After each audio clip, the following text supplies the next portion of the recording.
Welcome back, weary traveler, to a sanctuary where ancient wisdom meets modern solace. Those who joined us in the previous journey into the heart of tranquility will remember the profound stillness, the gentle embrace of narratives that ushered in the deepest sleep in years. Tonight we embark on an even deeper voyage, one designed to untangle the knots of a busy mind, to soothe the weary soul, and to guide you into a restorative slumber.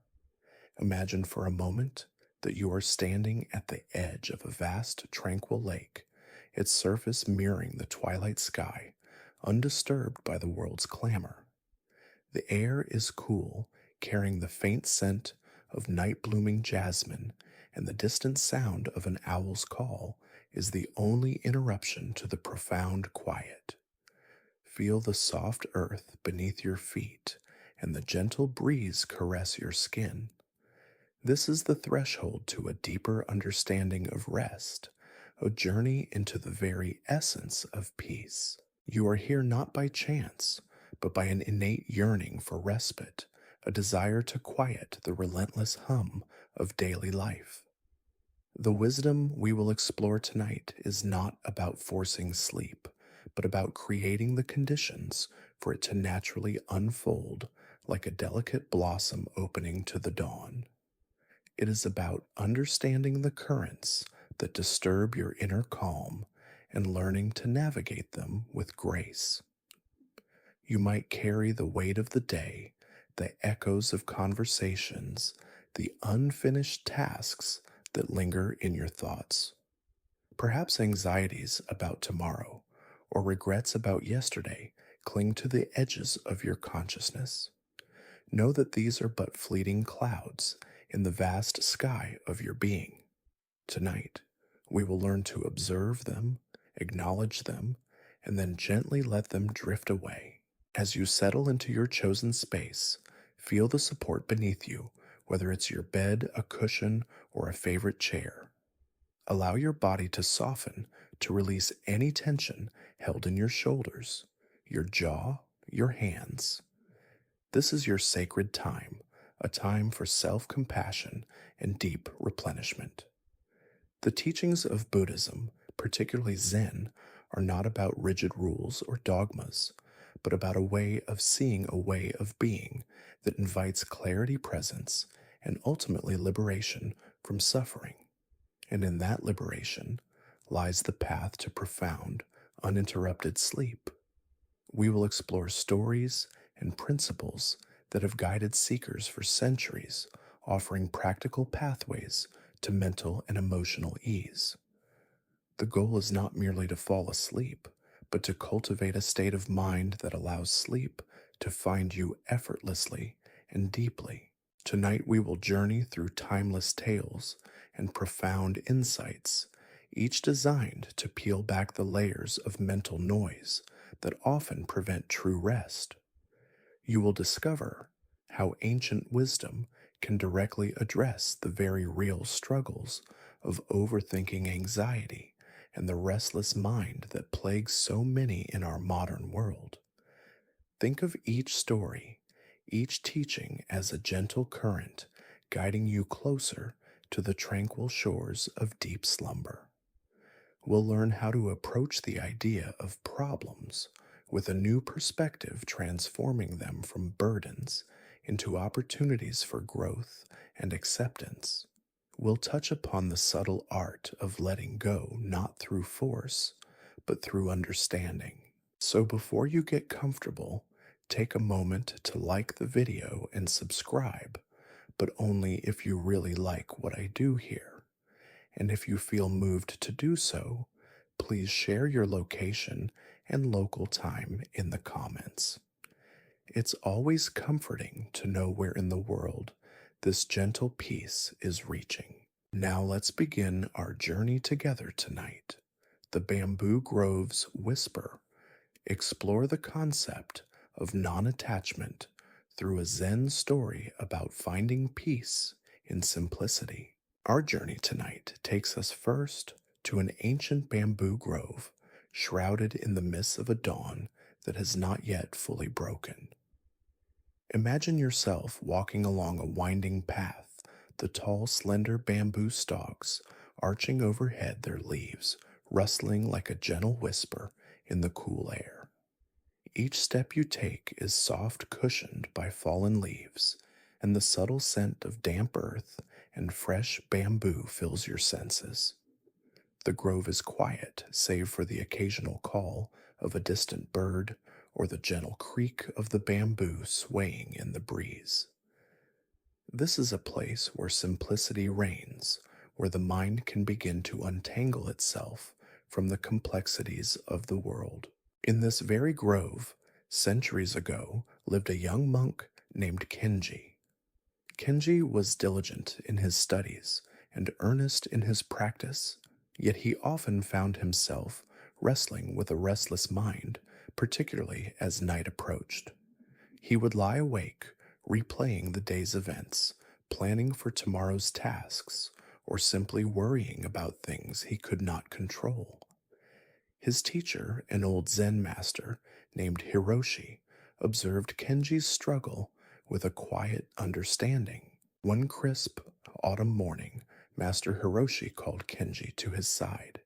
"Kenji," he said, his voice as calm as the morning mist, "walk with me." They walked deep into the bamboo grove, the master's footsteps light and unhurried. After a time, they came upon a small, weathered hut, barely visible amongst the dense stalks. Inside, it was Spartan: a straw mat, a single wooden bowl, and a small, flickering oil lamp. "This," Master Hiroshi explained, "is where I sometimes come to sit." Kenji looked around, feeling a sense of unease. "Master," he asked, "do you not find it lacking? There are no books, no comforts, nothing to truly attach to." Hiroshi smiled, a knowing glint in his eyes. "Indeed, Kenji, and that is precisely its greatest strength. Consider the bamboo around us. It stands tall and strong, yet it bends with the wind. It does not cling to its leaves when autumn comes, nor does it resist the snow in winter. It simply is. It accepts what comes, and it lets go of what departs." The master then sat down on the straw mat, inviting Kenji to do the same. "Your mind, Kenji, is much like this hut, or like the bamboo itself. When you fill it with attachments, to thoughts of yesterday, to worries of tomorrow, to desires for things you do not possess, it becomes cluttered and heavy. It loses its ability to bend and flow. It resists the natural rhythm of life, and thus resists the natural rhythm of sleep." Kenji listened intently, the gentle rustling of the bamboo outside seeming to underscore the master's words. "But how does one let go, master? My thoughts seem to cling to me, especially when I try to rest." Master Hiroshi picked up a single dry bamboo leaf that had fallen onto the mat.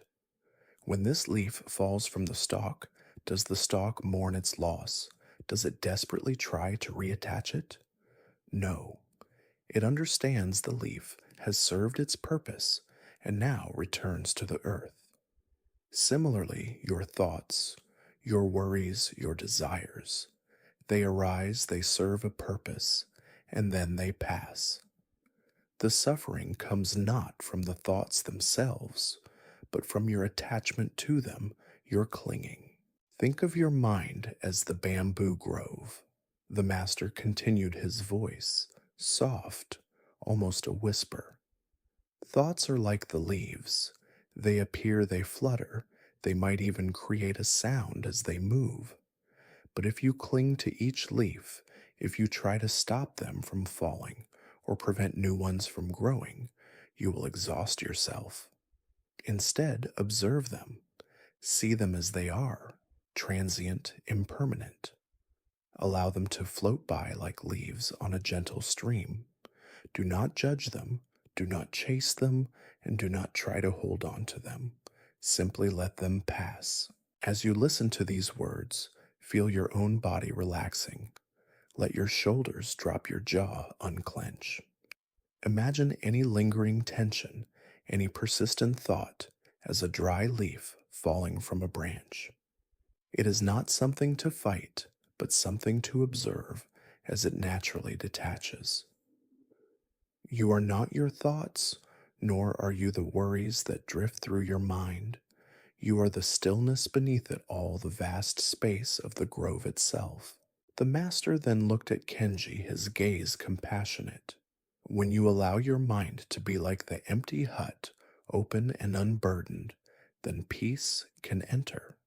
When you are like the bamboo bending without breaking, letting go without resistance, then true rest can find you. Non attachment is not about indifference, it is about freedom.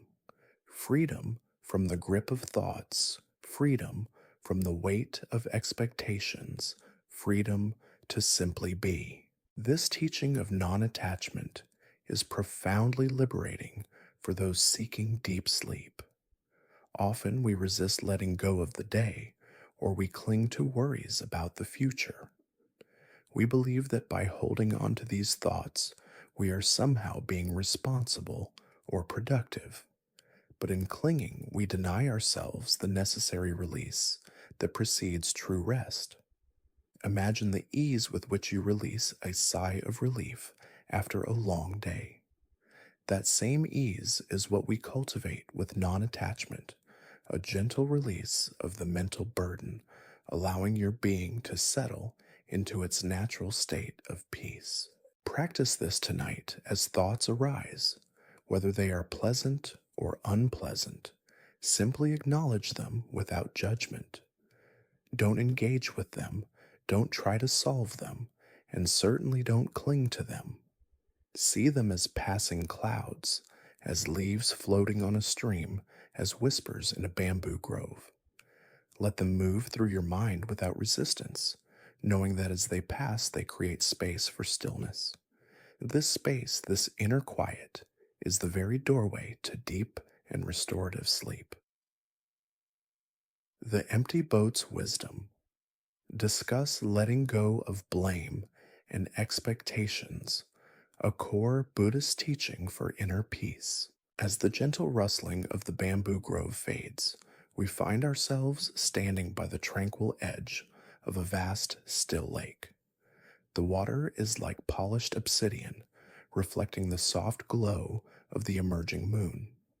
A lone, empty boat drifts slowly across its surface, propelled by an unseen current, making its way towards the distant shore. There is a profound simplicity in its movement, unburdened by oarsmen, untouched by purpose simply being. This image holds a deep teaching from Zen Buddhism, one that directly addresses the burden of blame and the weight of expectations that often disturb our peace, especially as we seek to quiet our minds for sleep. Imagine for a moment that you are rowing your own small boat across this very lake. You are focused, determined, perhaps a little tired from the day's efforts. Suddenly, another boat, seemingly empty, drifts directly into your path, colliding with your vessel. Your immediate reaction might be frustration, anger, perhaps even a burst of irritation. Who left this boat here? How careless, they've ruined my peaceful journey. You might feel a surge of blame, directing your annoyance at the unknown absent owner of the colliding boat. Now pause and consider, what if you were to look up and see that the boat was indeed empty? There is no one to blame, no intention behind its movement, just the natural drift of the currents. Instantly your anger would likely dissipate. The frustration would ease. Why? Because there's no one to direct it towards. The incident simply is. The collision occurred, but the emotional charge attached to it vanishes when the target of blame disappears. This simple parable illustrates a profound truth about our minds and the way we interact with the world, particularly when it comes to the disturbances that prevent restful sleep.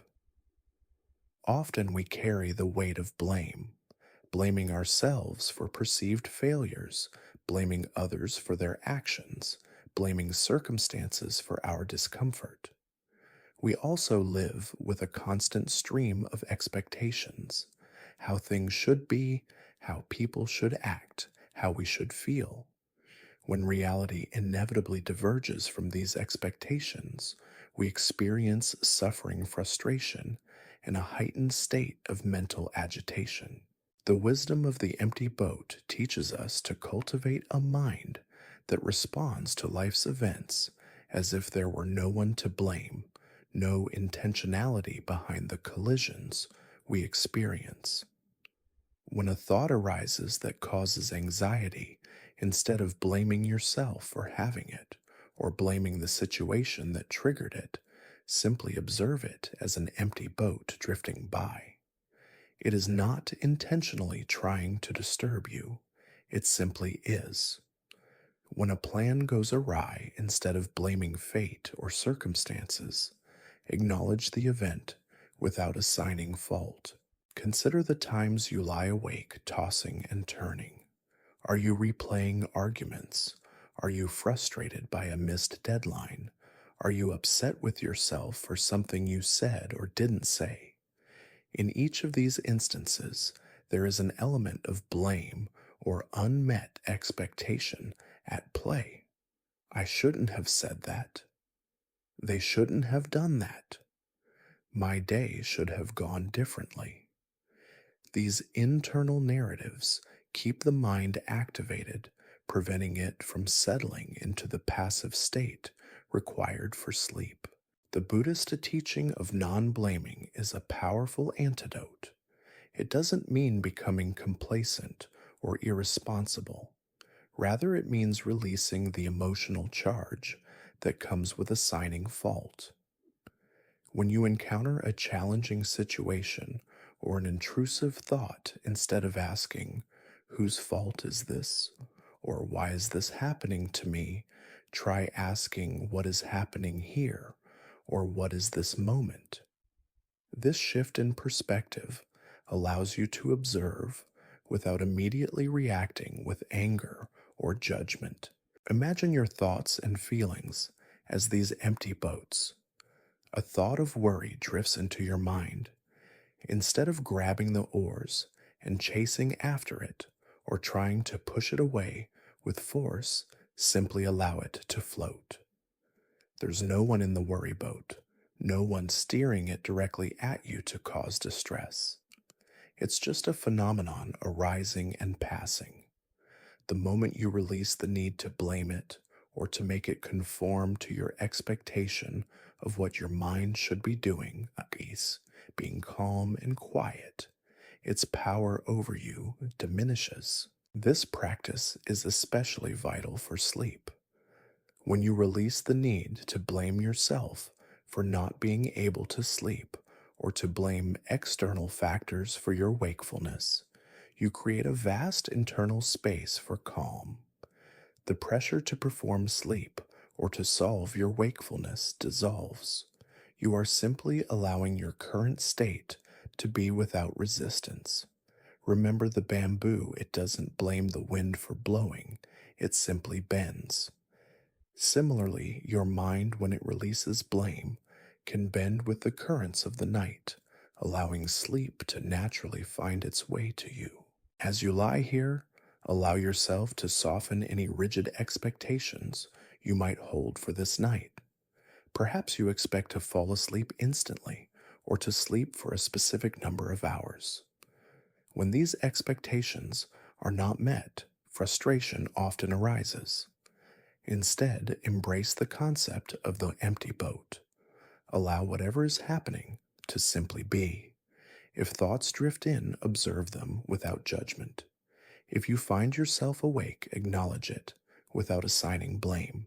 This profound acceptance, this radical release of the need to control or blame, is the gentle current that will guide your own boat towards the quiet harbor of deep restorative sleep. Mindful breathing's embrace. Guide listeners through a gentle breathing exercise to quiet the mind before sleep. Having explored the tranquility of the bamboo grove and the liberating wisdom of the empty boat, we now turn our attention to the most accessible and profound tool for cultivating inner peace, your breath. Imagine you are now lying comfortably, perhaps nestled in your bed, the soft glow of the moon filtering through a window, casting gentle shadows across the room. The air around you feels cool and fresh, carrying the subtle sense of night. As you lie there, you might notice the subtle rise and fall of your chest, the quiet rhythm of your own breath. This is your anchor, your constant companion, always present, always available to guide you back to the calm center of your being. The Buddha himself taught that mindfulness of breathing, anapanasati, is a direct path to liberation, a way to quiet the monkey mind that leaps from thought to thought, often preventing restful sleep. This isn't about controlling your breath, but about observing it, allowing it to simply be. Think of your breath as a gentle wave flowing in and flowing out, carrying away the debris of the day with each exhale. It's a natural process, one that you don't need to force or manipulate. Let's begin a gentle practice together. As you lie or sit, gently close your eyes if you haven't already. Feel the weight of your body supported by whatever surface you are on. Notice the points of contact, your head on the pillow, your back against the mattress, your heels on the bed. Allow yourself to sink a little deeper into this support, releasing any tension you might be holding. Now bring your awareness to your breath. Don't try to change it, just observe it.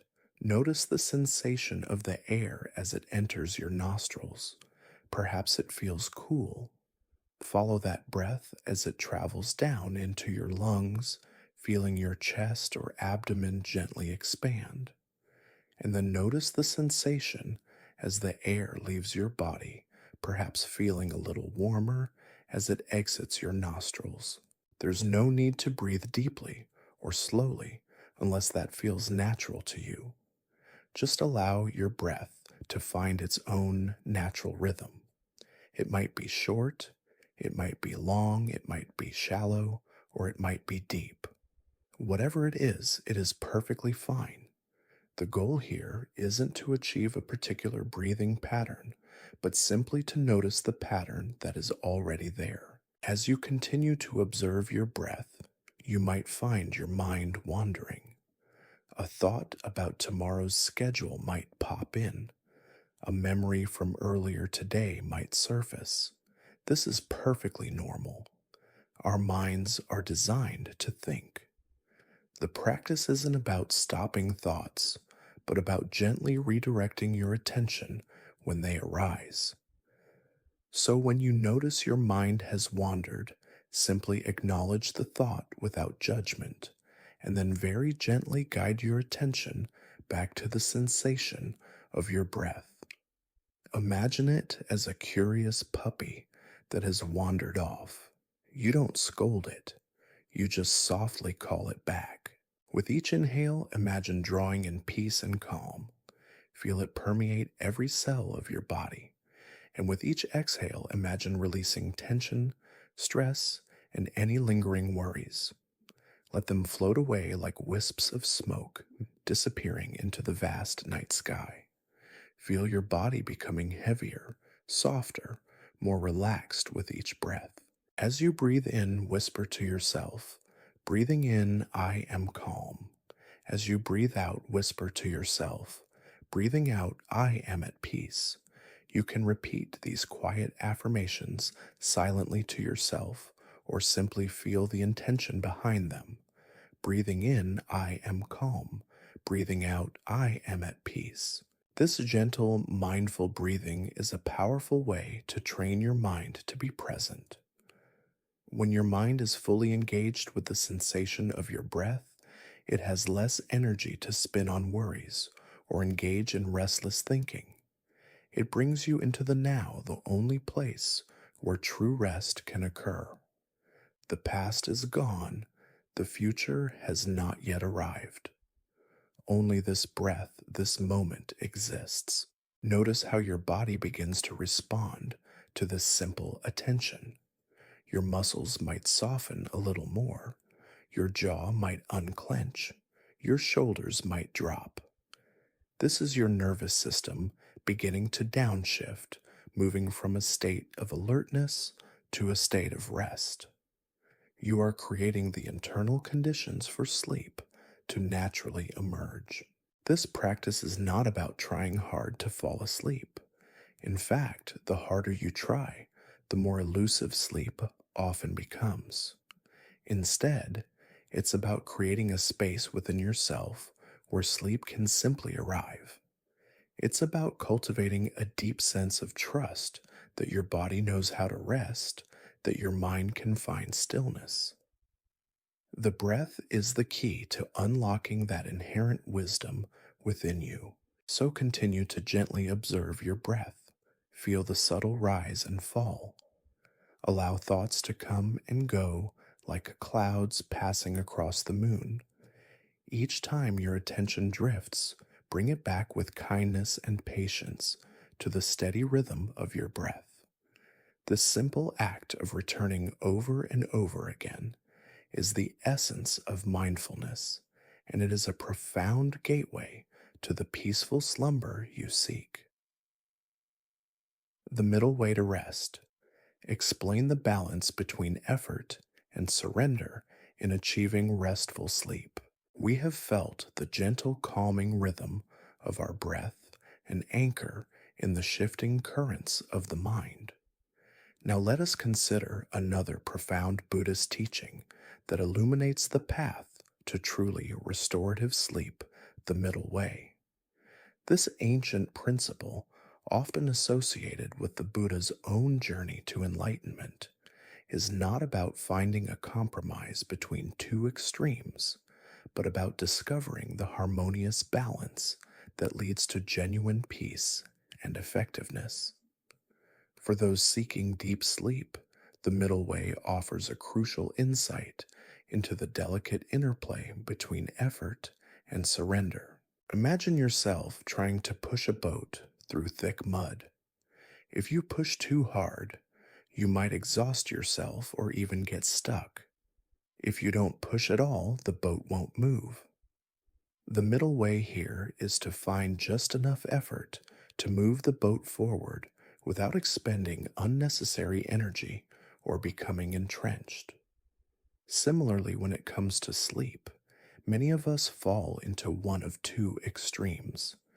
Either we try too hard to force sleep, or we give up entirely in frustration. Neither approach is conducive to true rest. The extreme of trying too hard for sleep often manifests as mental hyperactivity. You might lie down determined to fall asleep quickly and then begin to analyze why you're not sleeping. You might mentally review all the advice you've heard. I must relax. I must clear my mind. I should be asleep by now. This creates a sense of pressure, a performance anxiety around sleep. The mind, instead of quieting down, becomes vigilant, constantly monitoring your progress or lack thereof. This kind of forceful effort is like trying to clench your fist to make it open. It's counterproductive. The more you try to make yourself sleep, the more elusive it becomes.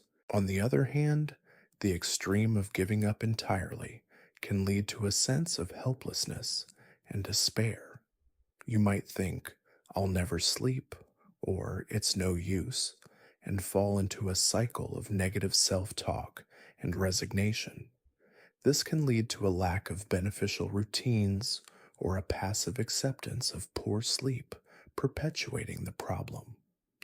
While surrender is vital, it must be the right kind of surrender, not resignation, but a release of forceful control. The middle way for sleep is about finding the sweet spot, the optimal balance between these two extremes. It involves a gentle, consistent effort to create the conditions for sleep, combined with a profound surrender to the natural process itself. What does this gentle effort look like? It's the effort to establish a consistent bedtime routine, not as a rigid rule, but as a compassionate gesture to your body. It's the effort to dim the lights, to put away electronic devices to create a calm environment.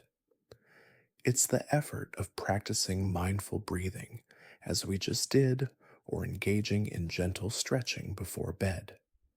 These are actions that support your body's natural inclination towards rest without demanding immediate results. You are tending the garden, not forcing the flowers to bloom. And what about surrender? This is where the wisdom of the empty boat comes back into play. It's the surrender of the need to control when and how sleep arrives. It's the release of judgment when your mind wanders. It's the acceptance of the present moment, whatever it may be. If you find yourself awake at 3 a.m., the middle way encourages you not to fight the wakefulness, but to observe it without frustration. You might gently return to your breath, acknowledge any thoughts without attachment, and simply allow yourself to be in that moment, even if it's not the sleep you desire. Consider the story of a seasoned Zen meditator who, after years of diligent practice, still found moments of deep restlessness. He went to his master and expressed his frustration. "Master, I exert so much effort in my meditation, yet sometimes my mind still races and peace eludes me." The master picked up a leaf that had fallen onto the meditation cushion. "When this leaf falls," he said, "does it exert effort to land softly?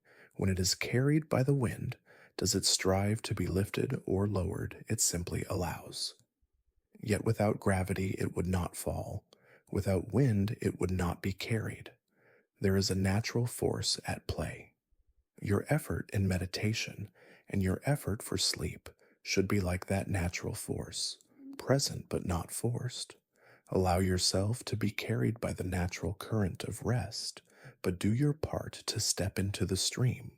This highlights the delicate balance. We do our part to create the favorable conditions, the gravity or wind, but then we allow the natural process to unfold the falling or being carried. For sleep, this means you prepare your body and mind, but then you let go of the outcome. You trust that your body, given the right environment and release of pressure, will eventually find its way to sleep. As you prepare for sleep tonight, reflect on where you might be leaning too heavily on one extreme. Are you trying too hard? Are you giving up too easily? Can you instead find that gentle balance? Make a conscious effort to establish a peaceful routine, but then surrender the need for immediate results. If sleep doesn't come instantly, don't tense up. Don't blame yourself. Don't blame the situation. Instead, gently return to your breath, acknowledge the moment as it is, and trust that by allowing rather than forcing you are opening the truest path to profound and undisturbed rest. The middle way is not about doing nothing, but about doing what is essential with effortless grace, allowing peace to flow naturally. The sound of one hand. Delve into the nature of paradox in Zen, challenging the mind's need for control.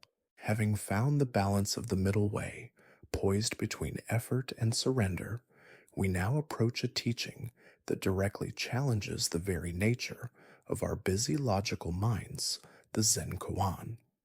A koan is not a riddle to be solved with intellect, but a question or statement designed to push the mind beyond its ordinary ways of thinking, to break through mental habits that keep us tethered to logic and often to sleeplessness.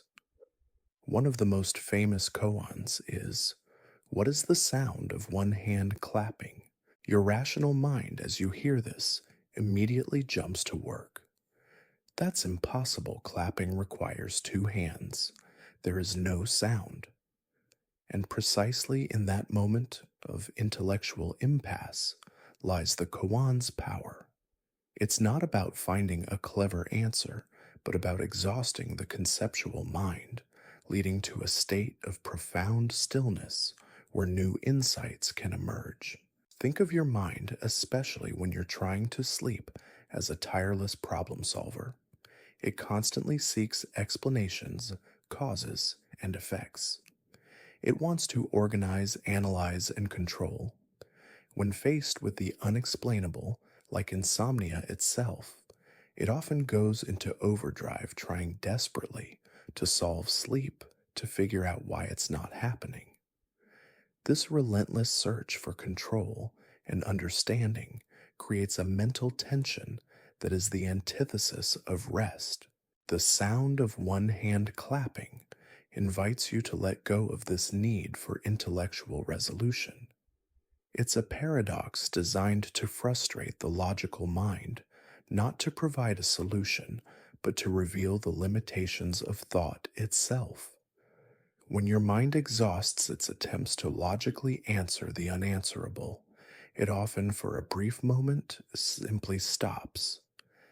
In that suspension of thought, in that moment of pure non doing, lies a glimpse of profound peace. Consider how this applies to your struggle with sleep. You might be constantly asking yourself, "Why can't I sleep? What did I do wrong today? How can I fix this?" These are all questions that demand a logical answer, a solution. But sleep is not a problem to be solved. It is a state to be entered. It is a natural unfolding, not a puzzle to be assembled. Trying to figure out why you can't sleep often prevents you from sleeping. It's like trying to force your eyes to see darkness by clenching them tighter and tighter. The koan challenges the very notion that everything must make logical sense. Your worries, your anxieties, your fear of not sleeping, they are often products of a mind trying to exert control over something that is inherently beyond its direct command. You cannot command yourself to sleep, just as you cannot hear the sound of one hand clapping with your ears. But you can create the conditions and then release the effort. Imagine sitting with the koan. What is the sound of one hand clapping? You might initially feel irritation, confusion, perhaps even a sense of futility. Allow these feelings to arise, but don't cling to them. Just sit with the question. Let your mind wrestle with it for a moment, and then observe what happens when it gives up. Does a subtle stillness emerge? A quiet space where the usual chatter fades. This is the space we are cultivating for sleep. Zen masters often presented their students with koans not to teach them specific doctrines, but to help them break free from conventional thinking patterns. The goal was to jar the student out of their intellectual comfort zone and into a direct intuitive experience of reality. For sleep, this means moving beyond the intellectual analysis of "why am I awake?" or "how can I fall asleep?" and simply allowing yourself to be present with the experience of wakefulness without judgment or resistance. When you find yourself lying awake, your mind spinning on worries or trying to solve your sleep problem, gently bring to mind the sound of one hand clapping. Let the impossibility of it wash over your logical mind. Instead of seeking an answer, allow the question to dissolve the need for an answer. This isn't about ignoring your problems, but about recognizing that the act of relentlessly trying to solve them in the quiet hours of the night is often what keeps you awake. The stillness that can arise from contemplating a koan is not a blankness, but a spacious awareness. It's a state where the usual striving and grasping cease, even if only for a moment. And in that moment of non striving, of non grasping, the conditions for deep rest are perfectly set. You are no longer fighting your mind. You are simply observing its inherent nature to seek answers and then gently guiding it to a place where answers are not required. So, as you settle deeper into your resting place tonight, and if you find your mind racing, trying to grasp its solutions or understand the inexplicable, remember the sound of one hand. Let that image gently guide your awareness beyond the realm of logic, beyond the need to solve, and into the profound, ungraspable stillness that lies just beneath the surface of your conscious mind. This stillness is not empty. It is full of peace, full of rest, waiting for you to simply allow it to be.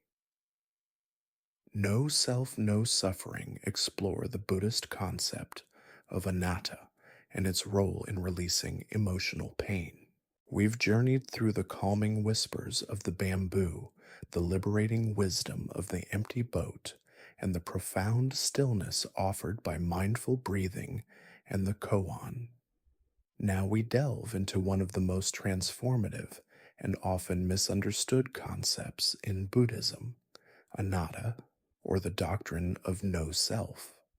While it may sound abstract understanding, anatta is profoundly liberating, especially when it comes to releasing the emotional pain and suffering that often keep us awake at night. Our minds, particularly in modern society, are heavily invested in the concept of a fixed, permanent self. We identify with our thoughts, our emotions, our achievements, our failures, our roles, our past experiences, and our future aspirations. This I, or me, becomes the central reference point for all our experiences. When I am stressed, I am anxious, I can't sleep. This sense of a solid suffering self intensifies the pain. We cling to this idea of me and mine, and it is this clinging that is the root of much of our suffering. Anatta doesn't mean that you don't exist, or that you are not a unique individual. Instead, it suggests that the self we perceive is not a static, unchanging entity, but rather a constantly flowing collection of experiences, thoughts, feelings, and perceptions. It's like a river, we call it the river, but it's never the same water flowing by. Or a flame, we call it the flame, but it's constantly consuming fuel and radiating heat, always changing. There's no permanent, unchanging river or flame separate from its processes. Similarly, there's no permanent, unchanging self separate from your thoughts, feelings, and experiences. When you say, I am anxious, who is this I? Is it your thoughts, your feelings, your body sensations? They are all impermanent, constantly shifting. The self is a concept, a convenient label we use, but clinging to it as a solid reality creates friction and pain. Think about how this relates to suffering and sleeplessness. When you are unable to sleep, your mind might say, I am a bad sleeper. I will be tired tomorrow. This is my problem. This strong identification amplifies the distress. It makes the problem personal and insurmountable. But if you begin to see these thoughts and feelings as simply phenomena arising and passing in consciousness without attaching them to a solid I, their intensity diminishes. Imagine your thoughts and feelings as visitors to a house. When you strongly identify with the house, every visitor, especially an unwelcome one, feels like an intrusion into your personal space causing distress. But if you see yourself more like the open sky and thoughts and feelings as clouds passing through, they are simply phenomena in your vastness. They don't belong to you and they don't define you. They just appear and then dissipate. The practice of anatta for deep sleep is not about intellectual understanding, but about direct experience. When a difficult emotion arises, perhaps frustration, regret, or worry, instead of saying, I am frustrated, try noticing there is frustration arising, or a thought of regret is present. This subtle shift in language and perception creates a vital space between you and the emotion. You become the observer rather than being consumed by it. This detaches the suffering from a personal self. If there is no permanent I to suffer, then the suffering itself becomes less solid, less enduring. It becomes a transient experience like all others.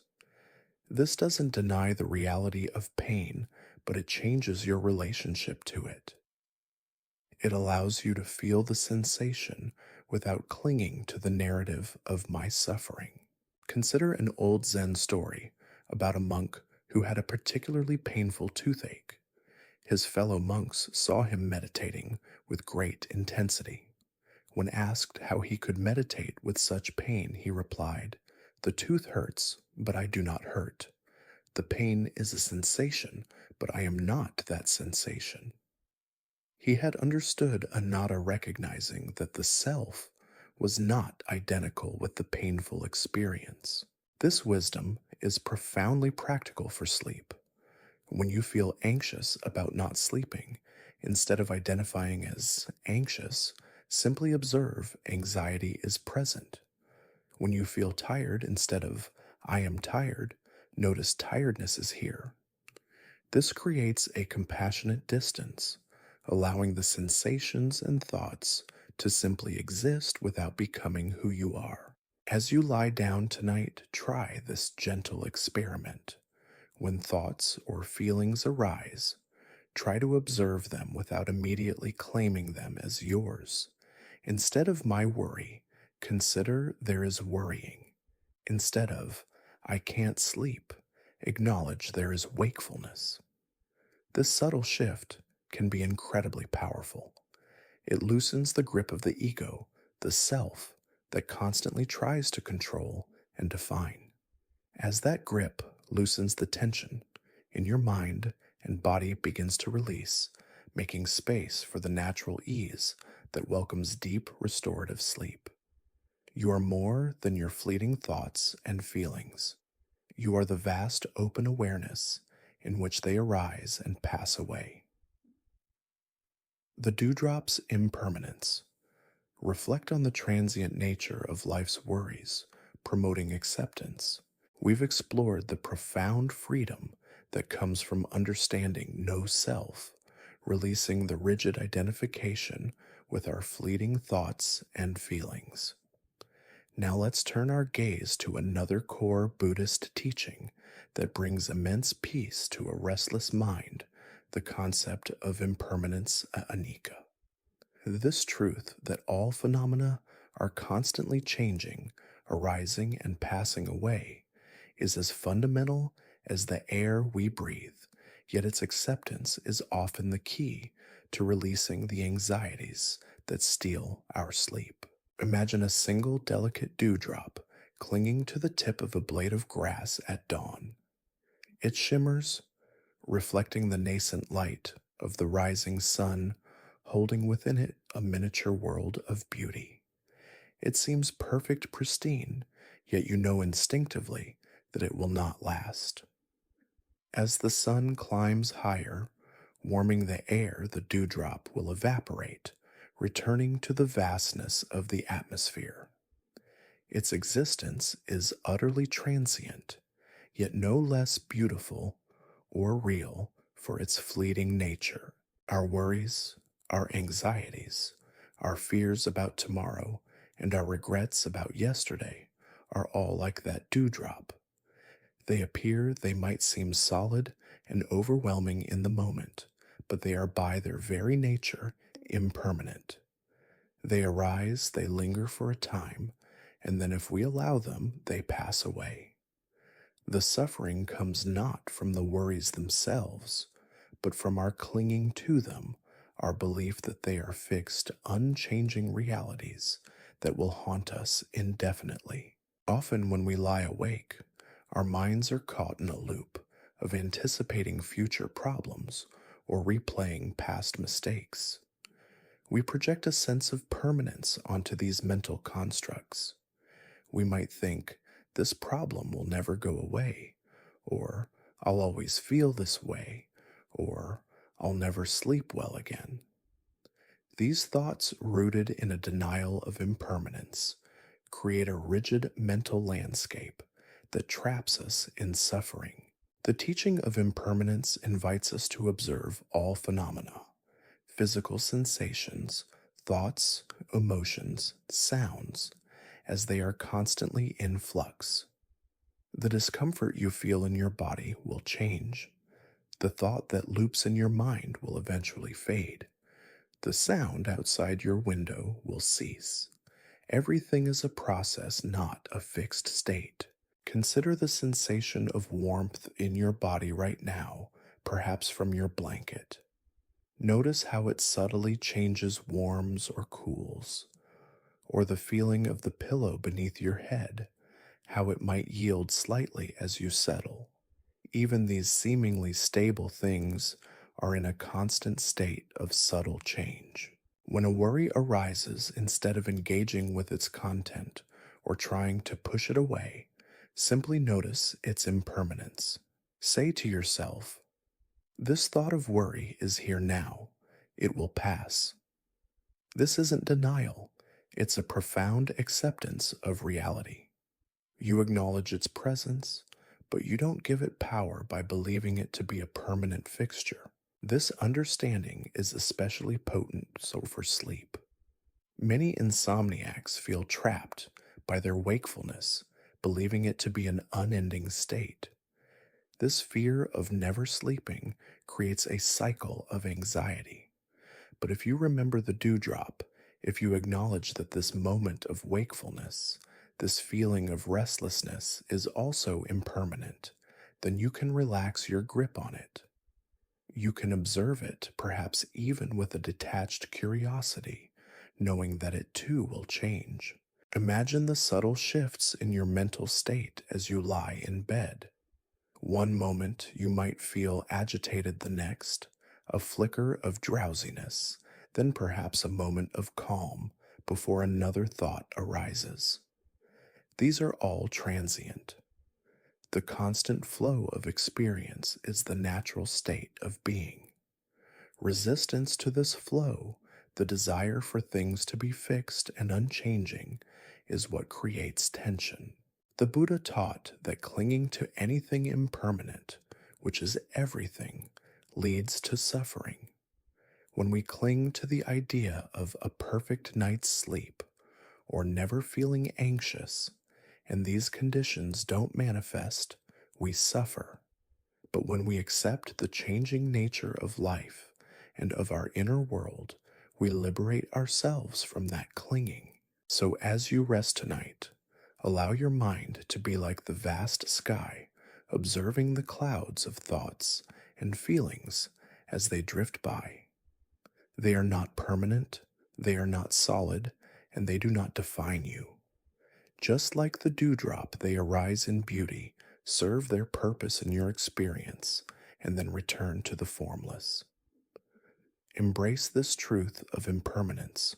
Allow yourself to flow with the natural rhythm of change and feel the deep release that allows your weary soul to finally find its way to profound accepting and restorative sleep. Cultivating compassionate sleep. Discuss extending loving kindness towards oneself for deeper relaxation. Having embraced the fleeting beauty of impermanence, recognizing that all worries, like dewdrops, eventually vanish, We now turn to a vital practice that deeply nourishes the path to restful sleep: metta, or loving kindness. Often, when we struggle with sleep, we become our own harshest critics. We judge ourselves for being awake, for not being productive, for failing to relax. This internal self criticism generates tension and anxiety, effectively pushing sleep further away. Cultivating loving kindness towards oneself is the gentle antidote to this internal strife. Imagine for a moment the soft, warm glow of a flickering candle in a darkened room. Its light is steady, gentle, and it illuminates its surroundings without judgment.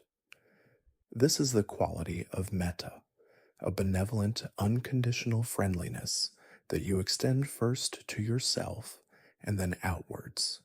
It's not about ego or self indulgence, but about recognizing your inherent worthiness of peace and comfort, especially in moments of vulnerability like sleeplessness. Think about how you might comfort a dear friend who was struggling to sleep. You wouldn't scold them or tell them they were failing. Instead, you would offer words of reassurance, understanding, and gentle support. You would remind them that it's okay, that rest will come. This same tender compassion is what we often deny ourselves, yet it is precisely what is needed to soften the rigid edges of a restless mind. The practice of metta for sleep involves a simple yet profound mental exercise. As you lie in your resting place, allow your body to soften, to release any tension you might be holding. Bring your attention to your heart center, or simply to a general sense of warmth and kindness within you. Now silently repeat these phrases to yourself, feeling their meaning deeply. May I be free from suffering. May I be healthy and well. May I be safe and protected. May I be peaceful and at ease. As you repeat each phrase, allow the words to resonate within you. Feel the intention behind them. This isn't about wishing away your current state, but about acknowledging your inherent desire for well-being and extending that wish to yourself with profound gentleness. Perhaps your mind wanders, or a critical thought arises, such as, I don't deserve peace, or this isn't working. When this happens, simply acknowledge the thought without judgment, and then gently return to the phrases of loving kindness. Remember the empty boat. These thoughts are merely passing phenomena. You are choosing to focus on a different kind of inner current, that of self-compassion. This practice directly counters the cycle of anxiety that often accompanies insomnia. When you're awake and frustrated, your sympathetic nervous system, responsible for fight or flight, becomes activated. Self-criticism only fuels this activation. Loving kindness, however, taps into the parasympathetic nervous system, responsible for rest and digest. By consciously choosing to be kind and gentle with yourself, you send a powerful signal to your body and mind that it is safe to relax, safe to let go, safe to find peace. Consider the metaphor of a child crying in the night. If you scold the child, their distress will only deepen. But if you gently comfort them, hold them, and reassure them, they are much more likely to calm down and return to sleep. Your own inner child, your weary self, needs that same gentle comfort. This isn't a quick fix, but a cultivation. The more consistently you practice extending loving kindness to yourself, the more natural it becomes. Over time, the internal dialogue shifts from harsh self-judgment to a more accepting, benevolent tone. This shift profoundly impacts your ability to relax and open to sleep. As you continue to breathe softly, allow the warmth of these phrases to spread throughout your entire being. Feel it in your head, your chest, your arms, your legs down to your fingertips and toes. Every part of you is worthy of this loving kindness, especially the parts that feel tired, anxious, or restless. May I be free from suffering. May I be healthy and well. May I be safe and protected.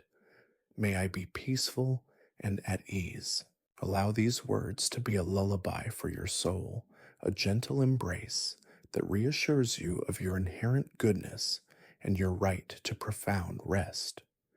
By cultivating this deep self compassion, you create an inner sanctuary where your weary soul can truly let go, inviting the deepest, most restorative sleep to find you. The stone in the stream illustrate the futility of holding on to thoughts and how to let them flow. We have now learned to extend loving kindness to ourselves, creating a soothing internal environment. This gentle self compassion is a powerful ally as we delve into another profound aspect of Buddhist wisdom for peaceful sleep, understanding the nature of our thoughts and how to relate to them. Imagine, if you will, a clear, meandering stream flowing effortlessly over smooth, worn stones. The water moves continuously, embracing whatever lies in its path without clinging or resisting. Now imagine yourself standing in this very stream and you pick up a stone. Perhaps it's an interesting shape or it catches the light in a particular way. For a moment, you hold it. But what happens if you try to stop the stream from flowing around that stone? What if you try to hold on to all the stones, preventing them from moving with the current?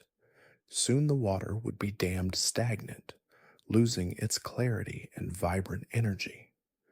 The very act of holding on creates resistance, leading to stagnation and a lack of flow.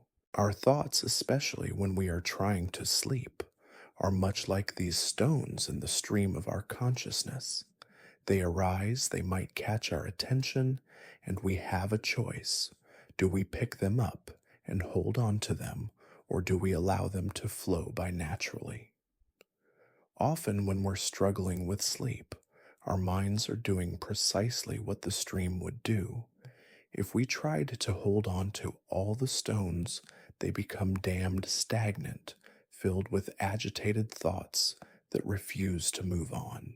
Consider a common scenario. You lie down and a thought pops into your head, perhaps a worry about an upcoming task, a replay of an earlier conversation, or even a fleeting image. What do you usually do? Most often we pick up that thought, we examine it, we analyze it, we engage with it, we replay it, we try to solve it, we cling to it, even if it's an unpleasant one. And the moment we do that, thought becomes a stone we're holding on to, preventing the smooth, continuous flow of our mental stream. The teaching here is not to stop thoughts, just as you cannot stop the stream from flowing or new stones from appearing. Thoughts are an inherent function of the mind. The key is to change your relationship with them. Instead of grasping onto each thought, allow it to be like a stone that simply rolls by in the current. You see it, you acknowledge its presence, but you don't pick it up. You don't engage, you don't cling. Think of your mind as the wide open stream. Thoughts are the various objects that float by, leaves, twigs, sometimes even larger debris. If you simply observe them without diving in to retrieve them or push them away, they will eventually flow out of sight, carried by the current. It is our active engagement, our judgment, our desire to control or change the flow that creates the internal friction. This practice is called non-engagement or non-identification. When a thought arises that might typically trigger worry or a mental loop gently acknowledge it. Ah, there's a thought about tomorrow's meeting. And then, without further engagement, return your awareness to your breath or to the sensations of your body relaxing. You are consciously choosing not to pick up that stone. You are allowing it to continue its journey down the stream.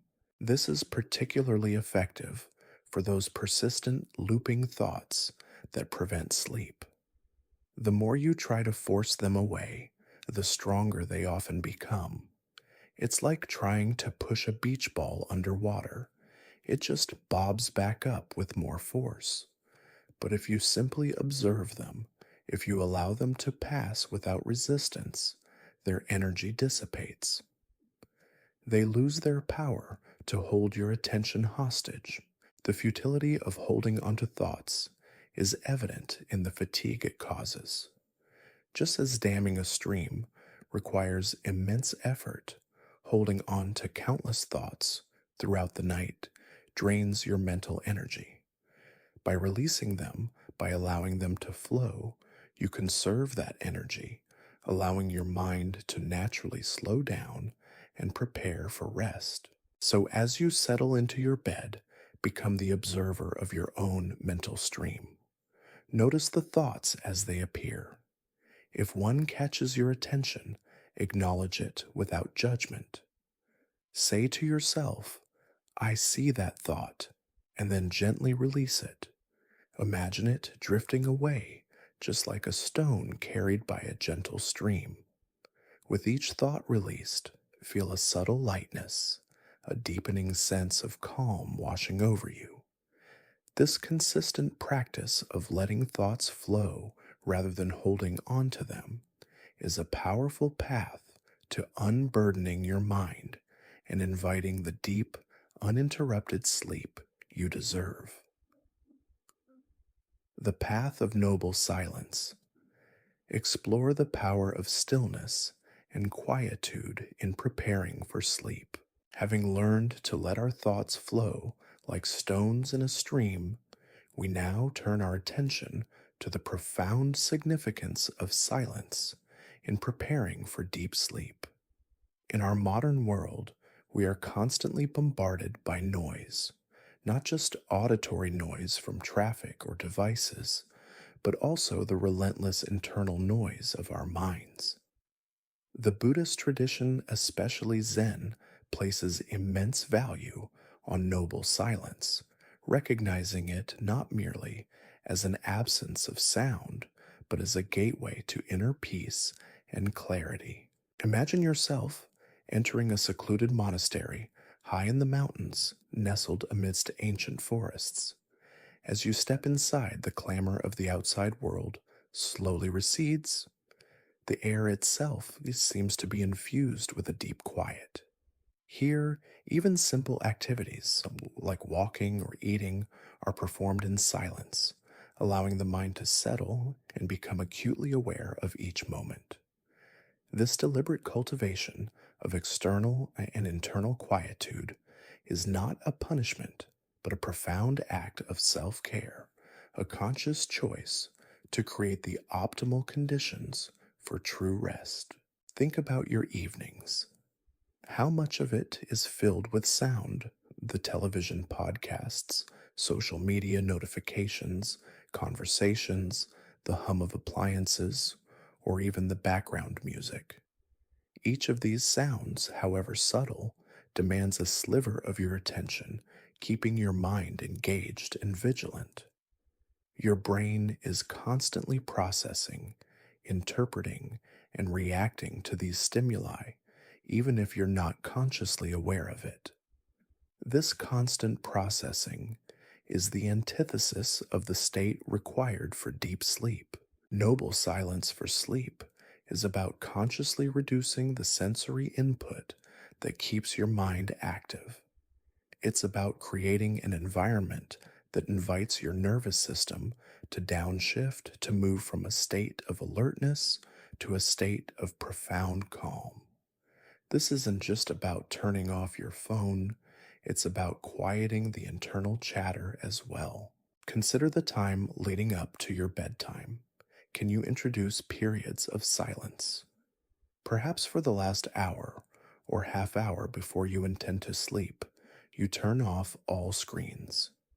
You resist the urge to listen to music or podcasts. You dim the lights, allowing your eyes to adjust to darkness. You might engage in quiet activities like reading a physical book, gentle stretching, or simply sitting in stillness. In this external quiet, you begin to notice the internal noise more clearly. This is not a sign of failure, but a crucial step in the practice. Just as you noticed the stones in the stream, you now notice the internal sounds, the replay of worries, the planning for tomorrow, the internal dialogues. Instead of engaging with them, simply observe them as sounds, as whispers, in the vast silence of your mind. Do not judge them. Do not try to chase them away. Just acknowledge their presence within the quiet. The power of silence lies in its ability to reveal what is beneath the surface. When the external noise is removed, the internal noise often becomes louder initially. This can be unsettling, and many people instinctively reach for distractions at this point. But if you can resist that urge, if you can stay with the discomfort, you will find that the internal noise too begins to subside. It's like stirring a muddy pond. Initially, the mud rises, but if you stop stirring, it slowly settles, revealing the clear water beneath. The practice of deep listening is also part of noble silence. Instead of filling the silence, can you listen into it? Notice the subtle sounds of your home, the gentle hum of the refrigerator, the distant rustle of leaves, the quiet settling of your own body. Don't label these sounds, just hear them. This kind of non judgmental listening grounds you in the present moment, pulling your attention away from the future's anxieties or the past's regrets. Imagine a Zen master sitting in meditation. He is not trying to achieve anything. He is simply being with the silence. In that deep quiet, the mind naturally slows its frantic pace. The thoughts deprived of external stimulation and internal engagement begin to lose their grip. This state of profound stillness is the ideal precursor to sleep.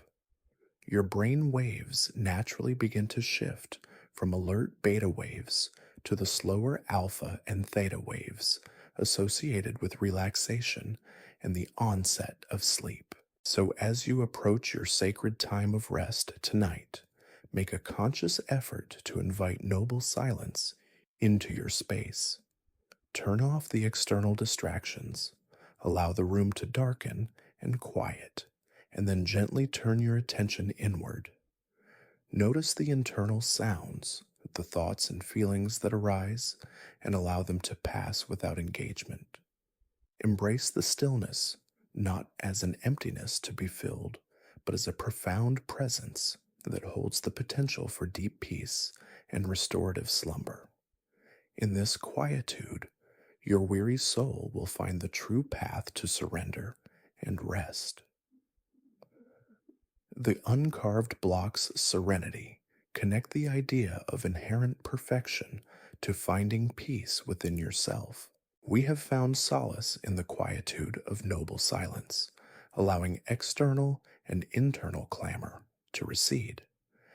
Now let us draw upon another profound principle, not strictly Buddhist, but deeply resonant with Zen philosophy, the Taoist concept of the uncarved block PU. This idea suggests an original, unadulterated state of simplicity and wholeness, a natural perfection that exists before any external shaping or complexification. For those seeking deep sleep understanding, the uncarved block can be a powerful way to release the self-judgment and the striving that often hinder true rest. Imagine a pristine, untouched block of wood freshly cut from a tree. It holds within it all its potential, its natural grain, its unique essence. It is not yet carved into a statue, shaped into a tool, or made into a piece of furniture. In its uncarved state, it simply is, perfect in its raw, natural form, complete and utterly without pretense. It doesn't need to become anything to be valuable or whole. Our minds, our very beings, are often like this uncarved block. In our natural state, we possess an inherent simplicity, a deep underlying peace. But as we navigate life, society, and our own internal narratives, we begin to carve ourselves. We adopt roles, accumulate expectations, compare ourselves to others, and strive to be something we perceive as better or more accomplished. This constant carving, this relentless effort to mold ourselves into an ideal, creates tension, anxiety, and a profound sense of never being enough. And when we lie down at night, this feeling of inadequacy, this unfinished carving, often keeps us awake. When you're struggling with sleep, you might feel like a broken block, a flawed piece that needs fixing. You might think, I should be able to sleep, or there's something wrong with me. This internal narrative of deficiency, this belief that you are somehow incomplete or imperfect, directly interferes with the surrender required for sleep.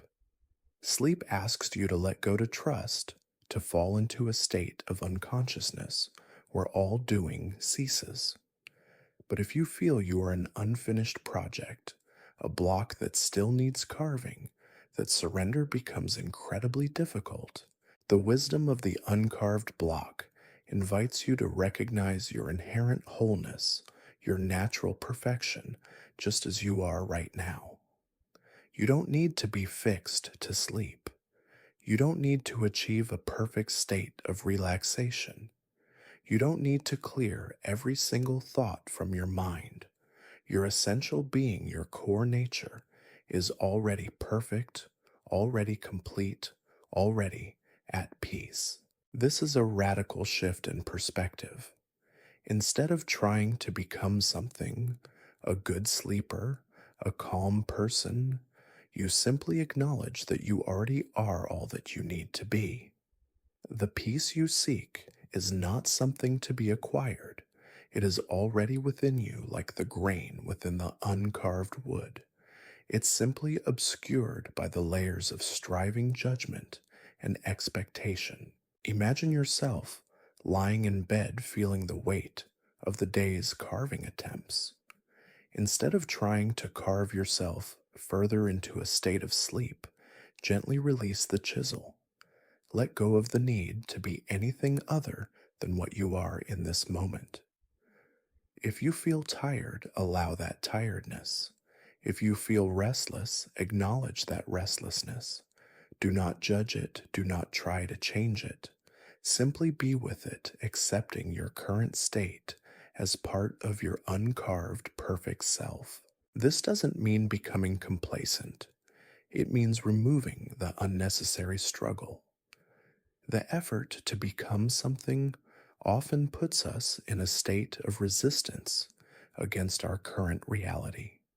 But when you embrace your natural state, even if that state includes wakefulness or fleeting thoughts, you release that resistance. It's like the uncarved block, it doesn't resist its own woodness. It simply exists. As you breathe deeply and gently, feel the solidity of your body, the quiet presence within you. This is the uncarved block. It is not striving, not judging, not comparing. It simply is. Allow yourself to return to this fundamental state of being where there is no need to try, no need to force, no need to achieve. By resting in this inherent perfection, by embracing your natural uncarved self, you create a profound inner sanctuary. The tension born from striving dissipates. The anxiety of not being enough dissolves. And in that spacious acceptance, your mind, much like the uncarved block, settles into its natural harmonious state, making it effortlessly receptive to the deep and restorative sleep you seek. Beyond the mind's grasp, discuss how to detach from intrusive thoughts that disrupt sleep. We have begun to discover our inherent serenity, like the uncarved block, undisturbed by the need to be anything other than what we are. Now let's address a common and particularly challenging obstacle to deep sleep intrusive thoughts. These are the unwelcome visitors that barge into our minds often, just as we're drifting off demanding attention, replaying worries, or creating anxieties that snatch us back to full wakefulness. The key here is not to fight them, but to learn the art of detachment, allowing them to pass beyond the mind's grasp. Imagine you are lying in bed in that peaceful state just before sleep.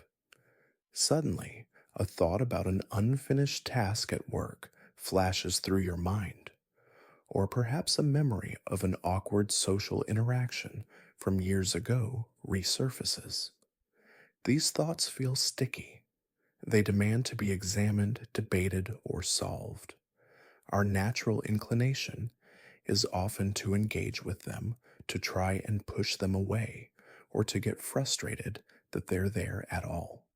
But this engagement, this struggle, is precisely what gives these thoughts their power, pulling you out of your restful state. The Buddhist teaching here is a subtle yet profound one. Thoughts are not facts, and they are not you. They are simply mental events arising and passing. Just as clouds drift across the sky, thoughts drift through your consciousness. The problem arises when we treat these drifting clouds as solid objects, grab onto them, and allow them to take us on a turbulent journey. Think back to the stone in the stream. An intrusive thought is like a stone that tries to snag your attention. If you pick it up and examine it, you become entangled. The practice of detachment is about learning to simply observe these thoughts without grasping them. It's about letting them pass like the empty boat without trying to control their direction or stop their flow. How do you do this? When an intrusive thought arises, instead of engaging with its content, "Oh no, I forgot to send that email. Now I have to remember that tomorrow." Try to simply label the thought without judgment. You might say to yourself silently, "Thinking about email," or "memory arising," or "worry about tomorrow." This simple act of labeling creates a crucial distance between you and the thought. You are no longer in the thought, you are observing it. This is a powerful technique because it shifts your relationship with the thought from active participation to passive observation. You are not trying to get rid of the thought, which often causes more resistance. You are simply acknowledging its presence and allowing it to move through your awareness. It's like watching a train go by. You see it, you know what it is, but you don't jump on board. For example, if a worry about a financial matter pops up, instead of going down the rabbit hole of calculations and what ifs, you simply note financial worry thought. Then gently redirect your attention back to your breath or the sensation of your body relaxing into the mattress. This isn't about ignoring the problem in your waking life, but about disengaging from the unproductive, sleep disrupting mental loops in the moment of rest.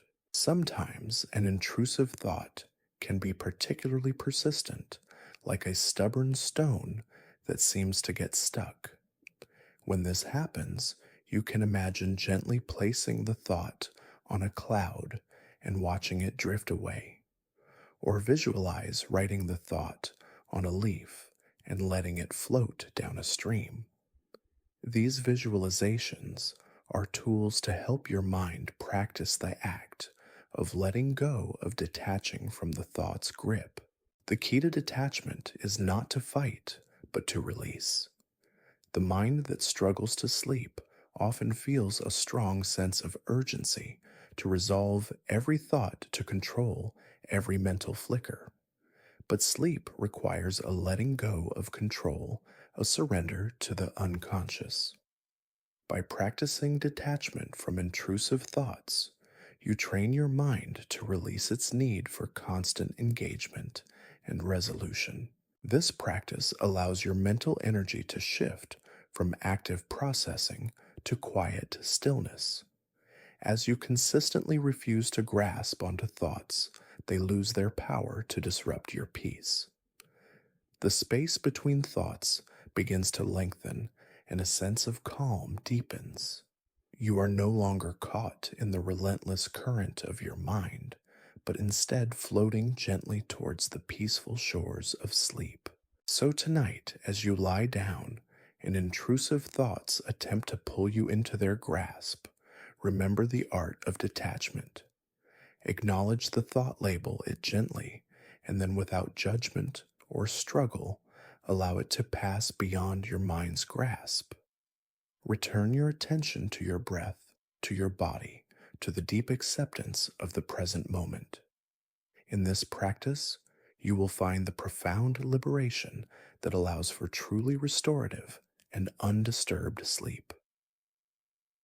The Fisherman's Contentment, a story illustrating the value of being present and appreciating enough.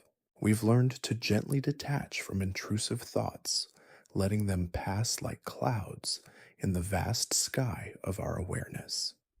Now let's immerse ourselves in a story that beautifully illustrates another powerful key to peaceful sleep, the profound value of being present and appreciating enough. In our constant striving, we often overlook the richness of the current moment, always reaching for more, for what's next, and this restless yearning is a great enemy of deep rest. Imagine a small rustic fishing village nestled by the sea in ancient Japan. The rhythmic ebb and flow of the tides set the pace of life. In this village lived two fishermen, both skilled yet vastly different in their approach to life. One was named Kaido. Kaido was diligent, ambitious, and always driven by the desire for a bigger catch, a larger boat, and more wealth. He would rise before dawn, cast his nets with fervor, and continue fishing long after the sun had set, often returning exhausted. Even when his nets were full, his mind was already calculating how to catch more tomorrow, how to expand his business, how to acquire the finest gear. He was always planning, always striving, rarely truly present with the bounty he already possessed.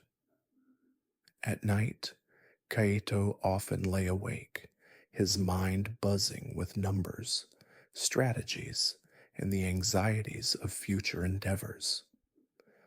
Sleep was a battle, a necessity to be overcome, rather than a peaceful surrender. The other fisherman was named Hiroshi. Hiroshi was equally skilled, but his spirit was different.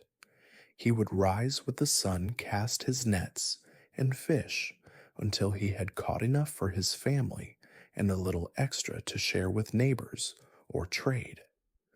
When he had his catch, he would pull in his nets, repair them meticulously, and then spend the rest of his day in simple contentment.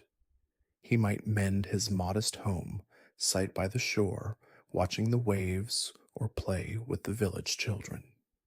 Hiroshi's mind was not fixated on tomorrow's catch, but immersed in the sensations of the present moment, the salty air, the warmth of the sun on his skin, the taste of a freshly caught meal, the laughter of his loved ones. When night fell, Hiroshi would lie down, his mind quieted by the day's mindful simplicity, and sleep would embrace him effortlessly. One day, Kaito, seeing Hiroshi's peaceful demeanor, approached him. Hiroshi, he said, his brow furrowed with worry. Why are you not out on the water? Don't you want to grow your wealth to achieve more? Hiroshi smiled, his eyes twinkling like the morning dew on the fishing nets. Kaito, he replied softly, I have caught enough. What more could I possibly need today? Kaito scoffed. But if you caught more, you could buy a bigger boat, hire more men, catch even more fish, and become truly prosperous. Hiroshi nodded gently, and then Kaito, what would happen? Kato's eyes lit up. Then you could retire, live a life of leisure, and finally rest without worry. Hiroshi looked out at the tranquil sea, a peaceful sigh escaping his lips. But Kaito, he said, I am already doing that. I fish when I need to, I share my abundance, and I enjoy the peace of the present moment. I already have enough, and because I have enough, I already have my rest. This story beautifully encapsulates the essence of being present and appreciating enough. In our modern lives, we are constantly bombarded with messages to strive for more. More money, more success, more possessions, more experiences. This endless pursuit often leaves us feeling incomplete, perpetually lacking, and always looking to the next thing for satisfaction.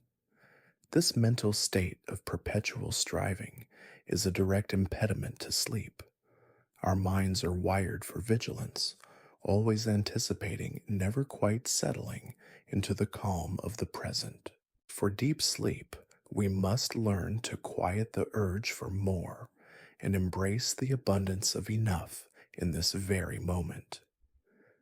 This doesn't mean becoming complacent in your waking life, but it means cultivating a deep sense of contentment and presence when you are trying to rest. When you lie down tonight, notice if your mind is already racing ahead to tomorrow's tasks or replaying what you didn't achieve today. This is the Kaido mind, always chasing, always yearning for more.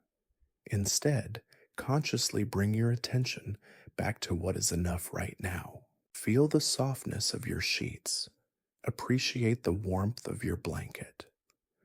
Notice the quiet of your room. Your body is resting, your breath is flowing. You have a safe place to sleep. These simple truths, when truly acknowledged, are often more than enough to quiet the restless pursuit. Practice being present with the sensations of your body and the environment around you. Feel the weight of your limbs, the gentle rise and fall of your abdomen with each breath. Listen to the subtle sounds of your room without judgment. These are all elements of your enough in this moment.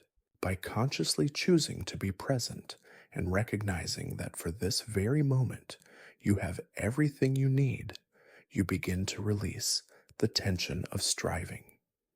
You allow your mind to settle into the peaceful rhythm of acceptance.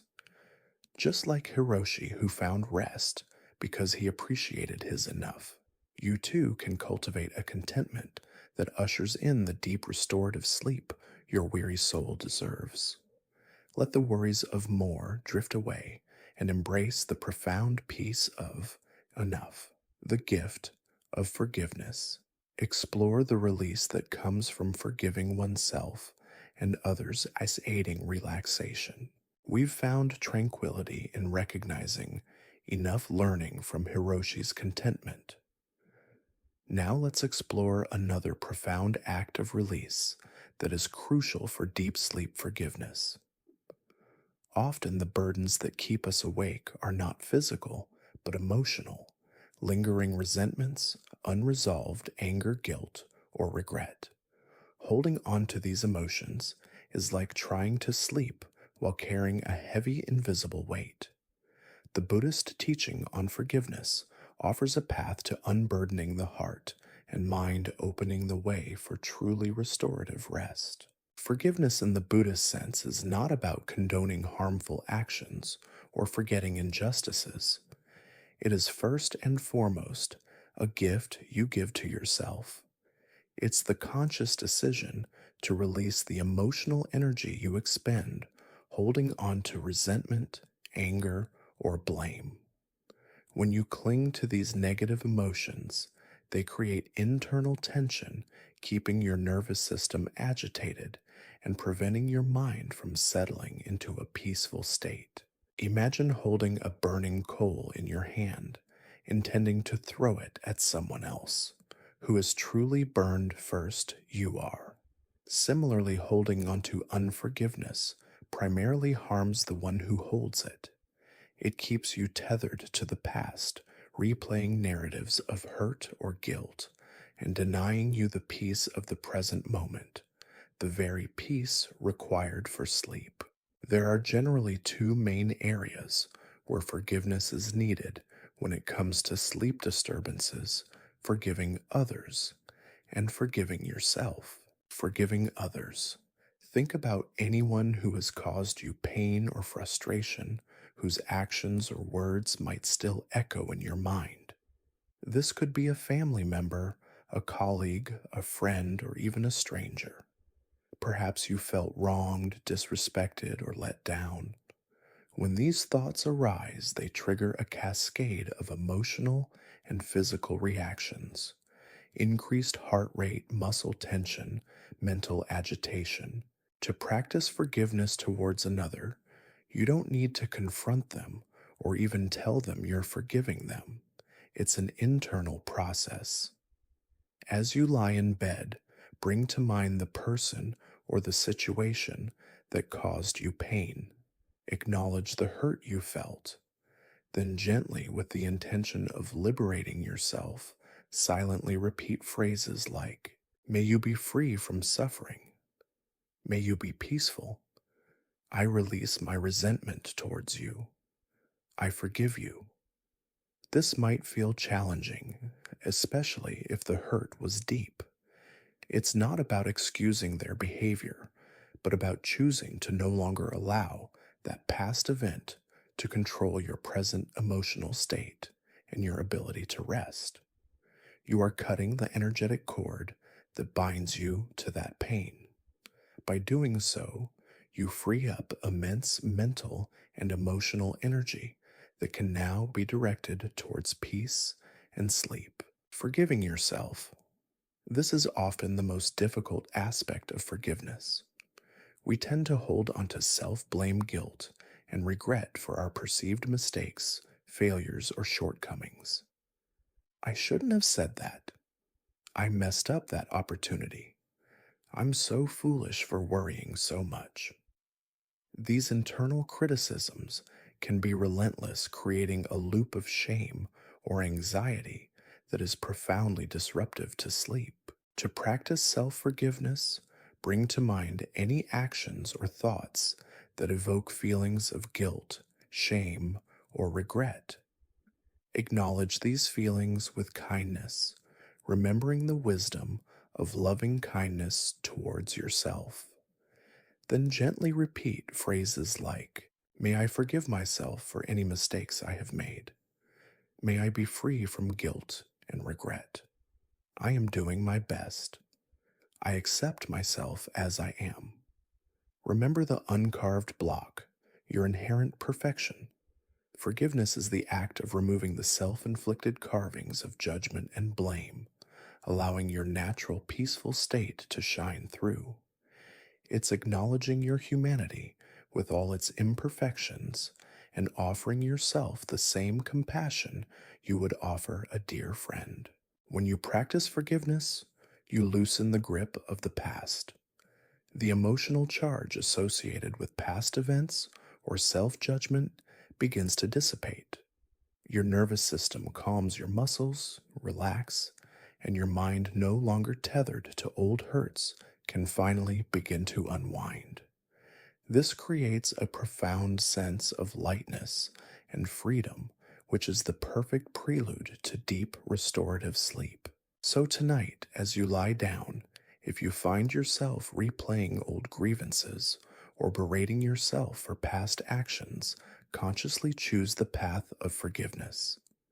Extend that profound gift first to yourself and then to anyone else who comes to mind. Feel the tension in your body soften as you release these burdens. This act of liberation is not just for others, it is for your own weary soul, inviting a peace that guides you gently into the deepest, most tranquil slumber. The Bodhisattva's dream reflect on the aspirational qualities of compassion and wisdom for peaceful rest. We have now explored the liberating power of forgiveness, releasing the burdens of past resentments and self-blame. As we continue our journey towards deep sleep, let's turn our hearts and minds to a powerful ideal within Buddhism, the Bodhisattva's dream. This isn't a dream of personal gain or egoic triumph, but an aspirational vision of compassion and wisdom that, when cultivated, profoundly settles the mind and prepares the body for truly peaceful rest. In Buddhist tradition, a bodhisattva is an awakened being who, out of boundless compassion, chooses to postpone their own final nirvana to remain in the world and help all other beings achieve liberation from suffering. They embody profound wisdom, prajna, and infinite compassion, karuna. While we may not aspire to be bodhisattvas, in the full sense contemplating these qualities and gently weaving them into our consciousness can be a remarkably soothing practice for a restless mind. Consider the quality of compassion.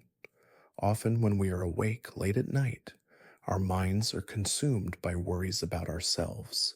I can't sleep. I'm so tired. I'm anxious about tomorrow. This inward focus, while understandable, can sometimes amplify our distress. What if for a moment you could extend compassion not just to yourself, but to all beings who might be suffering from sleeplessness tonight? Imagine the countless individuals around the world in every time zone who are also tossing and turning, burdened by worries, pain, or loneliness.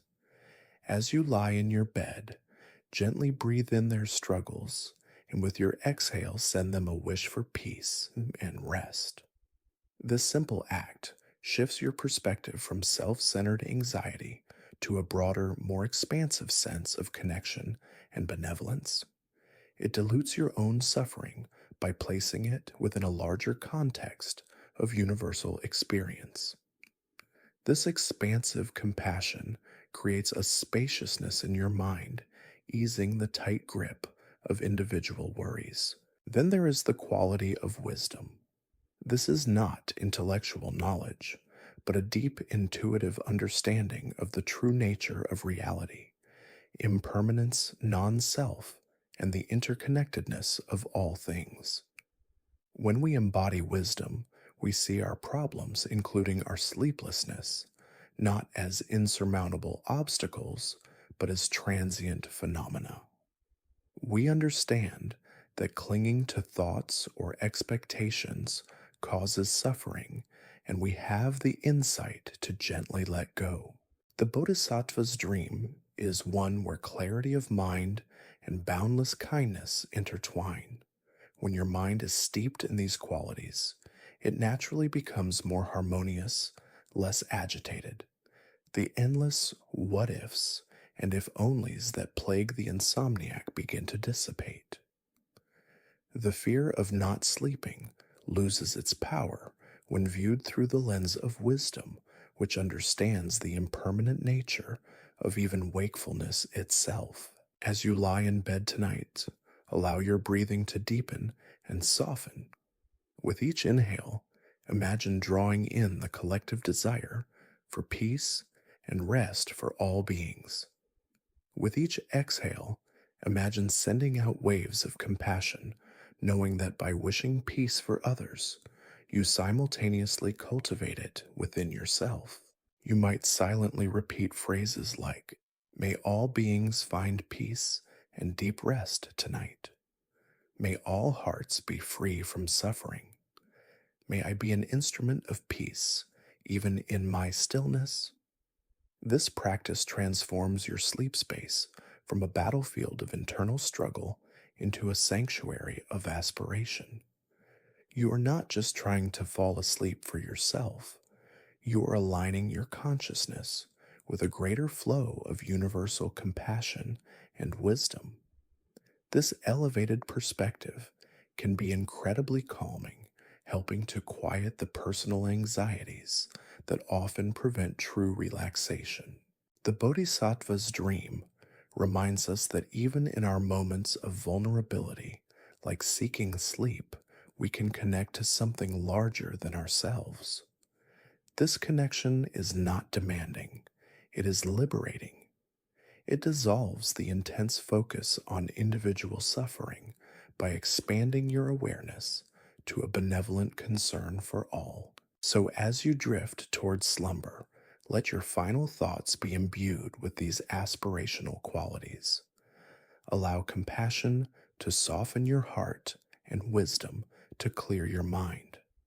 Feel yourself as part of a larger tapestry of existence, and know that your gentle efforts to find peace contribute to the overall harmony. In this state of benevolent aspiration, your weary soul will be cradled by profound tranquility, ushering in the deepest, most compassionate sleep. Embracing the night's shadow guides listeners to accept darkness and the unknown, releasing fear. Having expanded our awareness with the Bodhisattva's compassionate dream, we now turn to a very direct and often overlooked aspect of preparing for sleep, embracing the night's shadow. For many, darkness and the unknown that it represents can trigger subtle anxieties, a primal fear of what lies unseen. Yet sleep inherently requires a surrender to darkness, both literal and metaphorical. The Buddhist path teaches us to face and accept what is rather than resisting it, and this applies profoundly to the quiet hours of the night. Imagine yourself in a vast open field as twilight deepens. The familiar shapes of the day begin to blur, colors soften, and then gradually disappear into shades of gray and eventually black. Stars begin to emerge one by one, puncturing the velvet canvas above. At first, there might be a subtle sense of vulnerability, a primal instinct to seek light and familiarity. But as you settle into this deepening darkness, you realize its profound beauty, its sense of quiet majesty. It is not an absence, but a different kind of presence. Our minds often resist darkness. We are conditioned to seek light, clarity, and control. When night falls, both externally and internally, as our minds quieten and our senses dim, the unknown can feel unsettling. Worries that were suppressed during the day might surface in the quiet. Fears about the future or unresolved issues from the past can feel larger and more menacing in the absence of distraction. This resistance to the shadows, whether literal darkness, uncertainty, or uncomfortable emotions, is a significant barrier to sleep. The Buddhist teaching is to accept what is. Darkness is a natural part of the cycle, just as light is.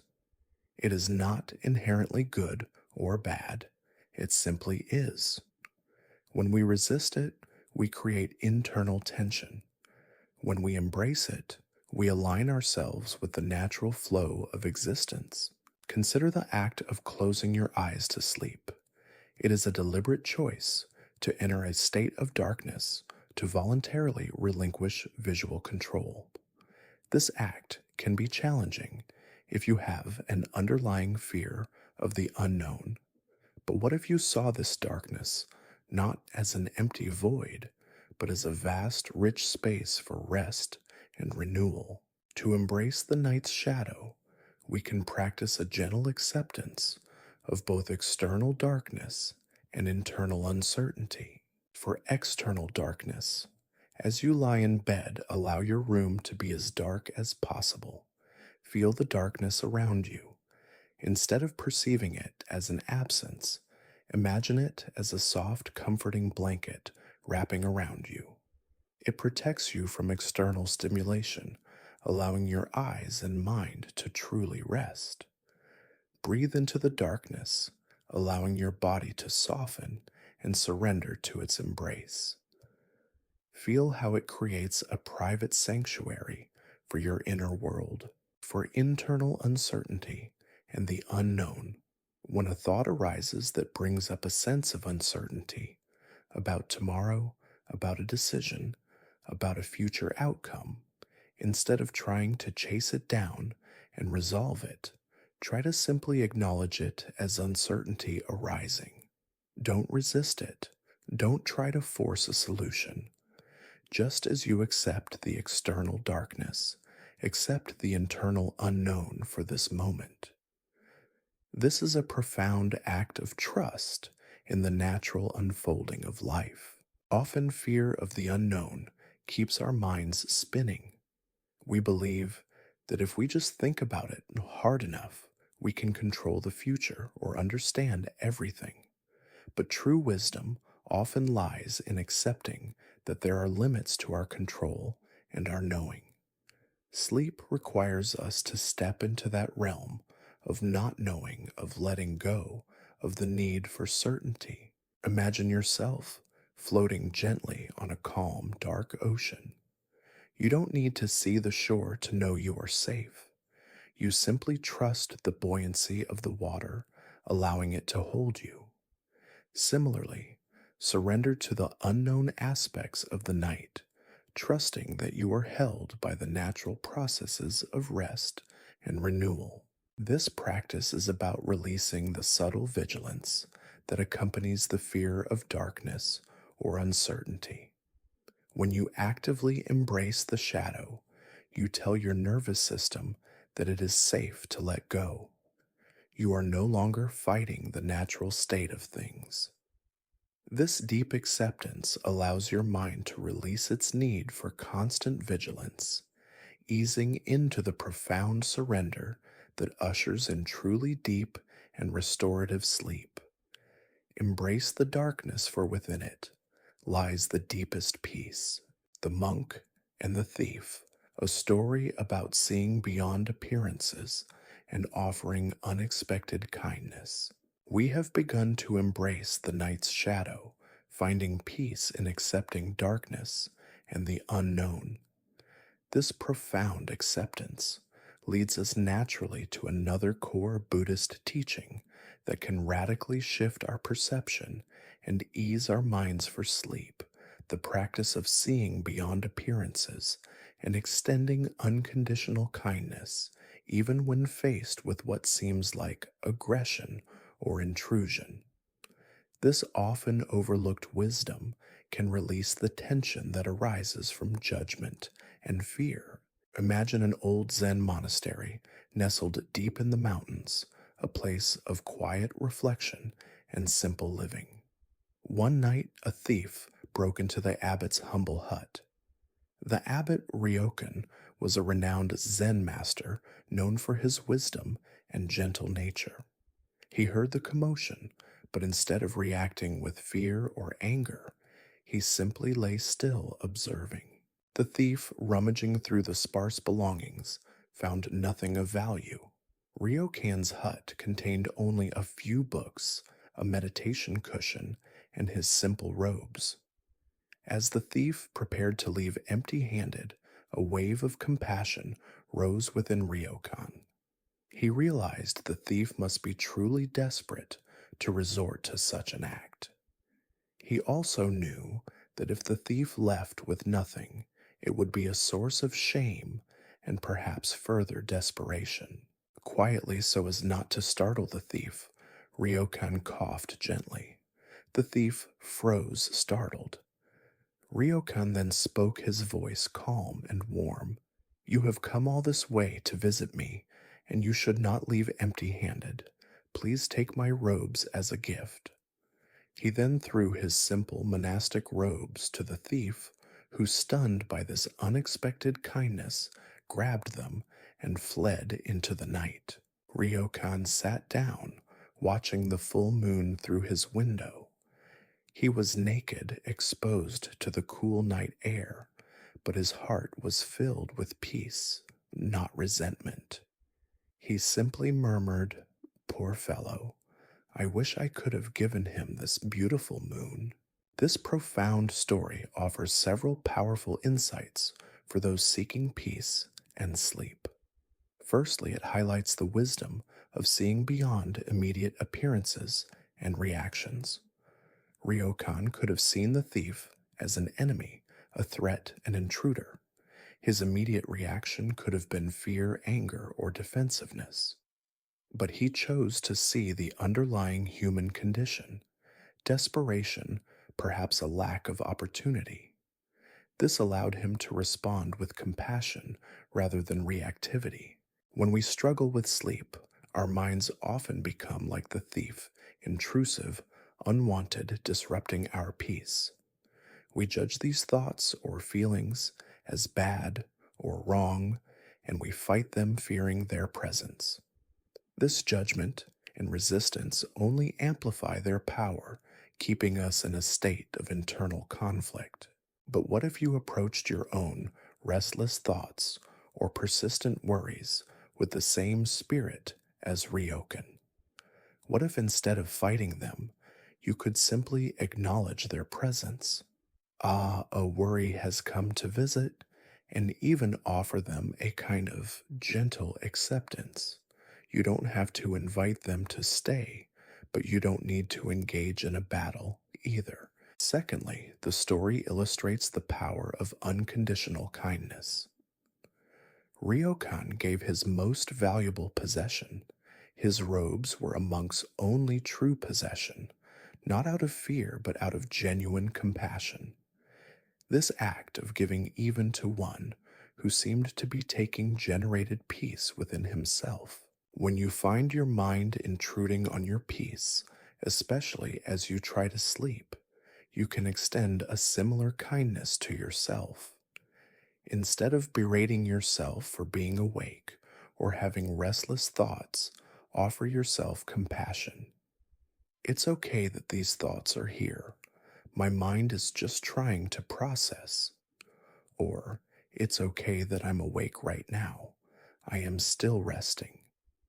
This self compassion, reminiscent of the loving kindness we discussed earlier, disarms the internal critic and calms the nervous system. This approach is about releasing the need for control and the judgment that comes with it. When you judge your thoughts as intrusive or your wakefulness as a problem, you create internal conflict. When you offer kindness and acceptance, you create a space of peace. It's about seeing the humanity in every part of your experience, even the uncomfortable ones. So tonight, as you lie down, if your mind feels like a thief intruding upon your peace with worries or restless thoughts, remember Ryokan. Instead of fighting, observe. Instead of judging, extend kindness. Acknowledge the presence of the intruder, and perhaps in a moment of radical compassion, offer it a gentle space to simply be before it moves on. You might even mentally say, "Thank you for visiting, now you may go." This act of acceptance, this willingness to see beyond the surface of your mental landscape and respond with kindness, will disarm the tension and gently guide your weary soul into the deepest, most compassionate sleep. The silence. After the bell, reflect on the lingering peace after a mindful moment, extending into sleep. We have learned to approach even intrusive thoughts and perceive disruptions with the gentle wisdom of the monk and the thief, offering kindness and acceptance. Now let's bring our attention to the profound significance of the lingering peace that follows a mindful moment, much like the reverberating silence after a temple bell. This subtle yet powerful quietude is not an empty space, but a fertile ground for deep restorative sleep. Imagine yourself in a tranquil Zen temple. A monk approaches a large bronze bell, raises a wooden mallet, and strikes it with deliberate intention. Boom! The rich, resonant sound fills the air, vibrating through your very bones. You listen intently, allowing the sound to completely occupy your awareness. And then, as the sound begins to fade, a profound silence emerges. This is not the silence that was there before the bell, but a deeper, richer silence infused with the memory and wisdom of the sound itself. It is a moment of pure presence, where the mind, having been fully absorbed, finds a natural cessation of chatter. This silence after the bell is a beautiful metaphor for the state of mind we cultivate for sleep. Throughout our day, and even as we prepare for bed, our minds are often active, filled with the sounds of thoughts, plans, memories, and worries. Each of these is like a strike of the bell demanding attention. Our natural tendency is to immediately seek the next sound, the next thought, keeping the mental landscape perpetually busy. However, the practice of mindfulness, as we've touched upon with mindful breathing and observing thoughts, is about listening not just to the sound, but to the silence that follows. When you fully engage with a single sensation, the feeling of your breath, the sensation of your body on the mattress, a distant sound, and then allow your attention to gently release from it, what remains is not an empty void, but a quiet spaciousness. This is the fertile ground where deep sleep begins to sprout. Think about a moment when you were completely absorbed in something simple, perhaps sipping a warm drink, feeling the warmth spread through you, or watching a single leaf fall from a tree, observing its slow descent. In those moments of pure, unadulterated presence, your mind wasn't racing. There was a natural quiet, a sense of calm that permeated your being. This is the silence after the bell, a mini meditation that can extend into profound rest. When you bring your awareness to your breath, as we practiced earlier, you are striking the bell of the present moment. You feel the inhale, the exhale, and then as you gently release your focus from the breath, notice the space that opens up before the next breath begins or before the next thought arises. That space is the silence after the bell. It is profoundly peaceful, a moment of non-doing, non-striving. Often when we lie awake, we are desperately trying to fill that silence, to do something to make ourselves sleep. We pick up another thought, we recount another worry, we plan another solution. But sleep is not something you do, it's something you allow. And you allow it by cultivating this lingering peace, this spacious quietude. So tonight, as you settle into your bed, begin to observe the bells of your day fading into the silence. Let go of the need for mental stimulation. If a thought arises, acknowledge it, but then gently release it, much like the sound of the bell fading into quiet. Allow your attention to rest in the peaceful aftermath in the quiet space that remains. This doesn't mean your mind will become completely blank. That is a common misconception. It means that the grip of your thoughts loosens, the emotional charge dissipates. You are no longer trying to solve or control, but simply being with the quiet hum of existence. This subtle shift is remarkably powerful. It tells your nervous system that it is safe to downshift safe, to release vigilance, safe to fall into the restorative depths of sleep. Allow yourself to drift into this profound silence. Feel it permeate your body, relaxing every muscle, softening every tension. Let it be the gentle current that carries you away from the shores of wakefulness and into the vast, peaceful ocean of dreams. This is not emptiness, but a fullness of peace, a quietude that holds within it the promise of deep renewal. The ever flowing river of rest. Conclude with a metaphor for continuous peace and the promise of renewal. We have listened to the profound silence after the temple bell, finding peace in the quiet moments between thoughts. Now, as our journey nears its close, let us fully embrace the metaphor of the ever flowing river of rest. This image encapsulates all the teachings we've explored tonight: the gentle release, the profound acceptance, the deep trust, culminating in an effortless, continuous flow towards rejuvenation and renewal.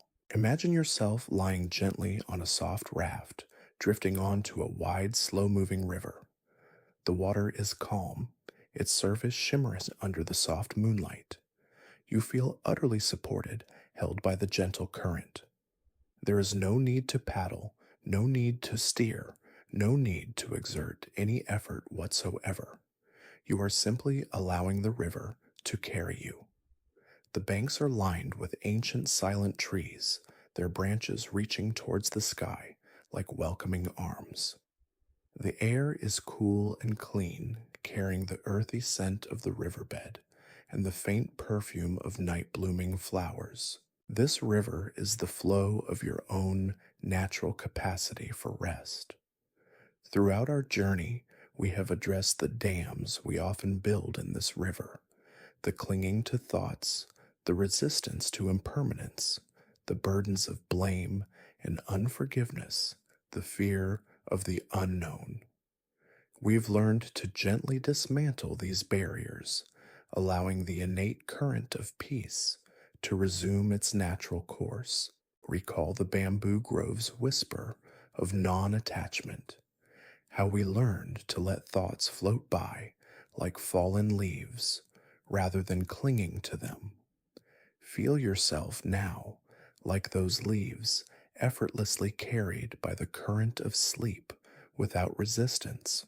Remember the empty boat's wisdom, releasing blame and expectations.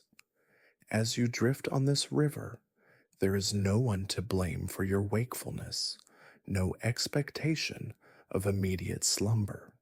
You simply allow, trusting the natural process.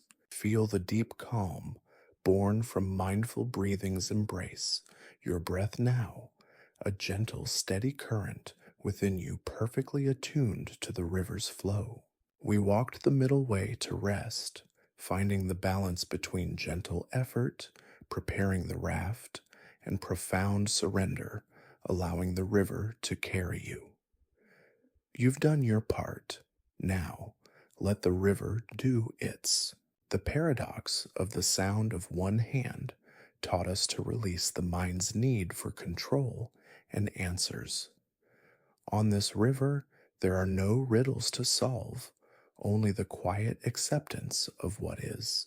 We release the burdens of self and suffering with no self, no suffering, recognizing thoughts and feelings as fleeting phenomena, not solid identities.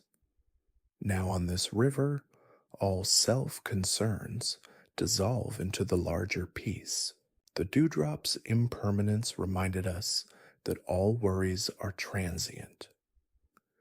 Any remaining concerns are like tiny dewdrops on the riverbank, soon to evaporate with the warmth of approaching sleep. We cultivated compassionate sleep, extending loving kindness to ourselves and all beings. Feel the gentle warmth of this compassion surrounding you like a soft, protective mist rising from the water. We watch the stone in the stream, learning to let go of thoughts rather than holding on to them. Now your mind is clear, unimpeded, allowing the river of rest to flow without obstruction. The path of noble silence has enveloped you, quieting the world both outside and within. Listen to the gentle lapping of the water against your raft, the only sound in this profound quiet. You recognized your uncarved block's serenity, your inherent perfection needing no fixing or striving. You are already complete, perfectly poised for rest. You moved beyond the mind's grasp, detaching from intrusive thoughts. They are now merely ripples on the surface of the river, fading as you drift deeper. You found contentment in the fisherman's contentment, appreciating the enough of this very moment. You have everything you need right now to rest deeply. You offered the gift of forgiveness, releasing past burdens. Your heart is light, unweighted by resentment or guilt, floating freely on the current. And you aligned with the Bodhisattva's dream, expanding your peace to all beings. This universal compassion enhances your own tranquility, a vastness that cradles you. Finally, you embraced the night's shadow, accepting darkness and the unknown, releasing all fear. The river carries you into the soft, comforting unknown of deep sleep. You are now simply drifting, held by the gentle, persistent current of this ever-flowing river of rest. There is nothing left to do, nowhere else to be. Just allow yourself to sink deeper into the embrace of the water, feeling yourself becoming one with its smooth, unending flow. Let go of any last vestiges of holding on, of trying. The river knows the way. It will carry you exactly where you need to be, into the profound peace of deep, undisturbed sleep.